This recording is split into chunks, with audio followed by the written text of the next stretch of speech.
এই কথাটা বলেছিলেন কুণাল ঘোষ যে কোন শিল্পীর লিস্টটা পাঠাতে হবে তারা ঠিক করে দেবে কে কোথায় গান গাইতে হবে। রাজ্যটা কি তৃণমূলের পৈতৃক সম্পত্তি? পার্টি অফিস থেকে তৃণমূল কংগ্রেসটাকে চালানো হবে নাকি? আমরা ট্যাক্স দেই না? আমার ইচ্ছা করতেই পারে আমি ইমনের গান শুনবো, লগ্নজিতের গান শুনবো, অরিজিৎ সিং এর গান শুনবো। আমার ইচ্ছে করতেই পারে আমি হয়তো তৃণমূল সমর্থক, কিন্তু আমার ইচ্ছে করতে পারে একটা পার্টিকুলার লোকের গান শুনবো। আমার ব্যক্তিগত লাইফে আমি কাকে ডাকবো অনুষ্ঠানে কি করবো না সেটা পার্টি ডিসাইড করে দেবে নাকি? কত বড় হতা হয়েছে এরা! মানে এই ধরনের এই রাজনৈতিক অর্গানাইজেশনটি কমপ্লিটলি মিসম্যানেজ একটি পলিটিক্যাল অর্গানাইজেশন। এবং আমি স্পষ্টভাবে বলে দিচ্ছি, অভিষেক বন্দ্যোপাধ্যায় আগামীতে ক্ষমতায় আসবেন, যে কোনো ভাবেই হোক, তিনি অন্য দল করে আসুন বা তৃণমূলে থাকুন, কিন্তু তৃণমূল কংগ্রেসের নিজস্ব আইডেন্টিটি বলে আর কিছু থাকবে না।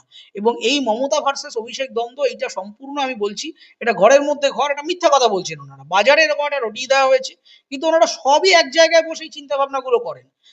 এই কথাটা বলেছিলেন কুণাল ঘোষ যে কোন শিল্পীর